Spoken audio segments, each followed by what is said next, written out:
우리 오늘 말씀 예레미야 18장입니다. 우리 예레미야 18장 오늘 읽은 말씀은 토기장이 비유를 통해 여호와가 토기장이고 우리 이스라엘은 그리고 우리는 진흙이다 라고 비유하면서 주님과 이스라엘의 관계를 분명하게 밝히고 있어요. 아시겠지만 이 비유는 또한 하나님과 우리의 관계이기도 하죠. 이런 점에서 하나님과 나의 관계를 바로 알고 우리가 어떻게 살아야 하는지를 살펴보려 합니다. 먼저는 진흙인 우리의 삶은 철저하게 토기장이신 하나님의 손에 달려 있습니다. 진흙은 토기장의 손에 의해서 만들어진다는 거죠. 하나님께서는 예레미야에게 임하셔서 토기장이 집으로 내려가라 하셔요. 가서 보니까 토기장이가 물레로 일을 하고 있습니다. 3절에서 농로라고 표현하는데 이것이 질그릇을 만드는 데 사용되는 물레예요. 이것으로 지금 일을 하고 있습니다. 이곳으로 하나님께서 예레미야를 보내신 것은 사실 실물 교육이죠. 직접 봐라 하시면서 비유를 말씀하시는 거예요. 토기장이가 진흙을 재료로 물레질을 하면서 그릇을 만드는 장면을 보게 하신 하나님. 그 하나님이 다시 예레미야에게 임하셔서 말씀하십니다. 내가 본 이 토기장이가 나야. 그리고 너희 곧 이스라엘 백성은 진흙이다. 이 말을 다시 하면 하나님이 우리를 만드신 분이라는 거죠. 우리는 그에 의해서 만들어진 피조물입니다. 그런데 하나님께서 당신과 우리를 토기장이와 진흙으로 비유해서 말씀하신 건 단순히 내가 창조주고 너희는 피조물이야 라는 것을 밝히는 것으로 끝나지 않아요. 경고하시는 말씀이 있어요. 우리 4절 말씀을 볼까요? 4절입니다. 진흙으로 만든 그릇이 토기장의 손에서 터짐에 그가 그것으로 자기 의견에 좋은 대로 다른 그릇을 만들더라.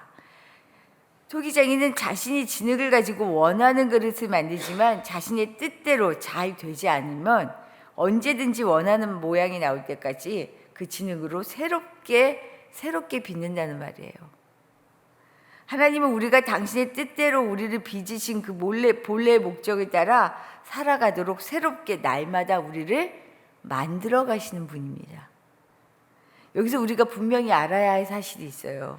뭐냐면 진흙은 스스로 토기를 만들 수 없어요. 토기의 재료는 분명히 진흙인데 진흙이 스스로 토기가 될 수 없다는 말이죠. 이것을 인정해야 해요. 진흙은 오직 토기장의 손에 의해서 만들어집니다. 오직 토기장의 손에 의해서. 그런데 살면서 우리 그러잖아요. 젊으면 젊은 대로 혈기가 왕성해서 내 인생은 나의 것 말하죠. 또 나이가 들면 어때요? 변화가 두려워요. 살던 습관이 있어요. 관성이 붙어서요. 새롭게 뭔가를 바꾼다는 거 겁나고 두려워요. 안 하고 싶어요. 나는 진흙이라는 사실을 인정하는 것이 그래서 싫고 또 어렵습니다. 살면서. 내가 만들고 싶은 내 삶의 모양이 먼저예요. 사람은. 우리 사실은 그러잖아요. 내 인생은 나의 것. 이거 맞아요? 틀려요? 한편으로는 맞고요. 한편으로 틀린 거죠. 내 인생은 나의 것이 맞는데 우리가 그럼에도 불구하고 아니야 라고 얘기하죠. 주권이 어디 있어요? 하나님께 있다. 내가 살아오던 삶을 바꾸고 새롭게 사는 것 쉬운 일이 아니에요. 그런데 우리가 분명히 알아야 할 것은요. 진흙인 우리의 역할은 토기를 만드는 것이 아니라 이것이 내 삶이 오직 토기장의 손에 의해서 만들어지는 것이다 라는 것을 철저하게 인정하는 것입니다. 내 삶의 주권이 주님이라는 것을 인정하는 것에서 우리의 삶이 달라진다는 거죠. 시작도 달라지고요. 방향도 달라집니다. 이렇게 하면 우리는 아무 선택도 없고 선택권도 없이 하나님한테 로봇처럼 이렇게 하나님의 손에 의해서 좌지우지되는 거야 라고 생각하기 쉬워요. 그러나 그게 아니에요. 진흙과 달리 우리 사람에게 하나님은 뭘 주셨어요? 자유의지, 인격을 주셨어요. 그래서 우리를 자유의지를 가진 인격적인 파트너로 우리를 세우셨어요. 그렇게 창조하셨어요. 중요한 것은 뭐예요? 우리의 순종 여부에 따라서 재앙을 내리려고 했던 재앙을 거두기도 하시고요. 베풀겠다 하셨던 복을 거두기도 하셔요. 달라져요. 10절 말씀입니다. 10절 말씀 우리 같이 한번 읽어볼까요? 만일 그들이 나 보기에 악한 것을 행하여 내 목소리를 청종하지 아니하면 내가 그에게 유익하게 하리라고 한 뜻을 돌이키리라. 뭐예요? 하나님은요, 우리를 거룩한 백성으로 삼으셨어요. 그래서 늘 약속하신 것이 있죠. 너희가 내 안에 거하고 내 말을 듣고 내 뜻 안에 거하면 너희들은 거룩한 백성이 되고 내가 너희를 정말 끝까지 인도하고 구원하여 내리라. 같이 살자라고 하신 말씀이죠. 우리에게 그러면서 그 중간중간 인생의 삶에서 어떻게 해요? 선택권은 누구에게 주셨어요? 우리에게 주셨어요. 순종을 하고 안 하고는 어떻게 해요? 우리 손에 달려있다라고 얘기하셔요. 로봇가 아니고요. 자유의지를 주셨어요. 그러면서 뭐라고 얘기해요? 같이 가자. 같이 가자. 내 뜻 안에 거해라. 차라리 말을 안 들으면 그냥 뭐 이것저것 없이 뭐라 그래요? 목덜미 딱 붙잡고 그냥 착 인도해 주시고 그런 걸 우리가 원할 때가 있지만 하나님은 그러지 않으셔요. 당신과 함께 한 걸음 한 걸음 마음을 맞추어 가기를 원하시는 거죠. 그래서 어떻게 보면 어렵기도 하지만 그렇게 우리는 하나님과 함께 가는 사람들이에요. 선지자로부터 이런 하나님의 말씀을 들은 유다 백성들 스스로 자신들이 터진 진흙임을 인정하고 돌아오면 구원을 얻을 수 있습니다. 토기장이신 하나님은 끝까지 유다가 돌아오기를 기대하시면서 이런 말씀을 선포하시거든요. 과연 이들은 어떤 선택을 할까요? 12절 말씀을 보면 그 선택이 나와요. 12절 제가 읽어드릴게요. 그러나 그들이 말하기를 이는 헛되니 우리는 우리의 계획대로 행하며 우리는 각기 악한 마음이 완악한 대로 행하리라 하느니라. 유다는 끝까지 하나님의 말씀을 헛된 것으로 여기고 진흙에 불과한 자신이 스스로 토기장이 노릇을 하겠다고 고집합니다. 상황이나 말씀을 통해 우리를 만지실 때가 있죠. 상황이나 말씀을 통해 하나님께서 우리를 뭔가 이렇게 딱 들어 이때가 마지노선이야. 이때가 들어야 할 때야. 뭔가 이렇게 느껴지는 순간들이 있잖아요. 이럴 때 나라는 작품을 고집하면 안 돼요. 왜 이런 일이 일어났을까? 왜 이럴 때 하나님은 주님이라면 내가 어떻게 하기를 원하실까? 라는 것을 멈추고 생각해야 할 때예요. 우리의 삶이 순간순간 매 순간순간 그럴 수 있을 때 그게 우리를 정말 살 길로 인도하는 길이죠. 나라는 작품을 고집하지 말고요. 주님의 손길을 기대하며 살아가는 것, 이것이 사는 길이라는 것을 꼭 기억할 수 있기를 바랍니다. 우리는 관성에 젖어서 살아요. 진짜 나이 먹는 게 제일 두려운 이유 중에 하나가 귀찮더라고요. 이걸 또 어떻게 해 싶어요. 됐어. 이게 진짜 제일 무섭더라고요. 나에게서. 그러면 안 돼요. 그러지 않아야 해요. 날마다 새롭게 나를 빚어가시는 토기장이신 주님 손에 우리를 맡길 수 있는 인생 되기를 부탁드립니다. 마지막으로요. 기회가 있을 때 기회를 잡을 수 있어야 해요. 기회가 날마다 있지 않아요. 토기장의 비유의 선포에도 불구하고 이스라엘은 어떻게 해요? 예레미야의 선포에 귀를 기울이지 않습니다.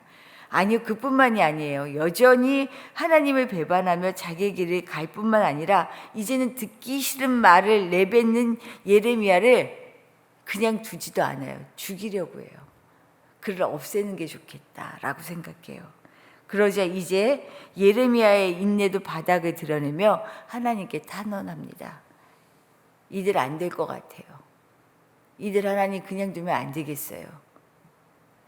심판을 앞둔 이들의 악행이 얼마나 큰지 이들의 행태를요 가증한 일이라고 말하기도 하고 우상 숭배다라고 말씀하시기도 합니다.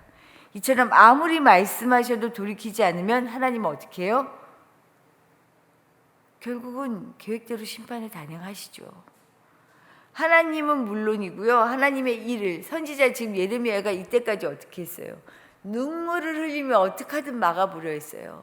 백성들을 돌이키게 하려고 정말 그 모진 상황들을 다 불사하고 얘기했어요.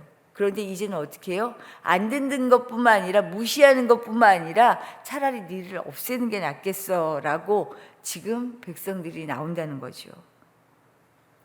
살다 보면 더 이상 손을 쓸 수 없을 만큼 끝까지 가는 순간들이 있어요. 지금 유다 백성들이 그렇습니다. 제 길로 돌아오라는 불편한 진실이죠. 맞는 말인데 불편해요. 이럴 때 사람들은 주로 어떻게 하는 줄 아세요? 이 유다 백성들하고 비슷해요. 죽일 계획을 해요. 분명히 아닌 거 알아요. 아는 거 아는데 감정이 상하면요. 들어도 안 봐요. 오히려 엇나가죠. 우리 자녀들 혼낼 때 그런 경험하시죠? 잘 되라고 하는 말인데 듣든가요? 아니요. 탁 튕겨나가잖아요. 똑같아요, 사람은. 지금 유다 백성들이 네 말 알겠는데 무슨 말인지 알겠는데 아니 싫어. 우리 계획이 있거든 하는 거예요. 18절 말씀 한번 읽어볼까요? 18절 말씀입니다. 그들이 말하기를 오라 우리가 꾀를 내어 예레미야를 치자. 제사장에게서 율법이 지혜로운 자에게서 책략이 선지자에게서 말씀이 끊어지지 아니할 것이니 오라 우리가 혀로 그를 치고 그의 어떤 말에도 주의하지 말자 하나이다. 이게 지금 이스라엘 백성들의 마음이에요. 이게 우리의 마음이에요. 우리가 이렇게 살아가요. 감정에 이끌려서요. 내 상황에 이끌려서요. 아닌 걸 알면서도 저게 맞는 걸 알면서도 아니야. 됐어. 끝. 이렇게 살아간다고요. 선지자를 죽여서라도 하나님의 소리를 침묵시키려고 합니다. 우리가 하나님의 소리를 침묵시키려고 하며 살고 있지 않은지 잘 봐야 돼요. 말은 듣겠습니다. 말은 늘 듣는 자세로 나와요. 그런데 내 몸이 굳어져서 마음이 굳어져서 듣지 못하는 순간이 너무 많잖아요. 듣고 싶은 말을 해주는 사람만을 원하면 오히려 살 길을 알려주는 사람은 내 곁에 없습니다. 내 살 길은 내가 잡아야 해요. 위기다라고 생각할 때 기회다라는 것을 알아야 해요. 그래서 기회가 있을 때 기회를 잡을 수 있어야 합니다. 옆에서 아니야 그러지 마라고 하는 이 순간이요. 사실은 그때가 기회라는 것을 알아야 해요. 아무 소리도 하지 않고 들리지 않을 때 이때는 진짜 무서운 순간이 될 수 있다는 거죠. 기회가 있을 때 들을 수 있을 때 진리를 듣고 순종하는 것 이것이 복임을 다시 한번 기억하며 오늘도 복된 길로 갈 수 있기를 축복합니다. 주신 말씀 생각하며 기도하도록 할게요. 우리는 절대 토기자기가 될 수 없어요. 우리가 스스로 토기 작품으로 나올 수 없어요. 하나님의 손, 토기장의 손에 의해서만 만들어져요. 이걸 분명히 알아야 돼요. 그래서 주권은 내게 있는 것이 아니고 하나님께 있습니다. 그것만 믿고 주님께 나아가면 순종하면 우리의 길은 염려할 것이 없어요. 우리 그렇게 하나님께 나아가는 사람들이 될 수 있게 해달라고 기도하시기를 부탁드립니다. 오늘은 특별히 우리 자녀들 그리고 우리 교우들을 위해 기도할 텐데 우리 이정 집사님 나와 계시지만 어머님의 그 상황이 너무 빠르게 진행돼요. 암이 이제는 반대편 얼굴까지 암이 전이 돼서요 드시는 것이 거의 힘들고 우리 알잖아요. 잘 얘기하지만 우리도 마지막이 있다는 걸 알지만 그것을 준비한다는 게 어떨까 사실 생각만 해도 두렵죠. 어머님이 이런 상황에 계십니다. 우리 하나님께서 평안하게 해주시고 그리고 정말 고통스럽지 않게 주님 마지막을 잘 맞이할 수 있게 해주십시오. 기도해 주시기를 부탁드릴게요. 이정 집사님 어머님 신영숙님을 위해 기도해 주시고요. 태풍이 온다는 거 잘 알고 계시죠? 오지만 준비하지만 속수무책의 순간들이 너무 많잖아요.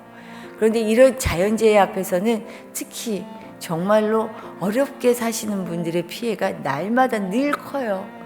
우리 하나님 좀 붙잡아 주세요. 인도해 주세요.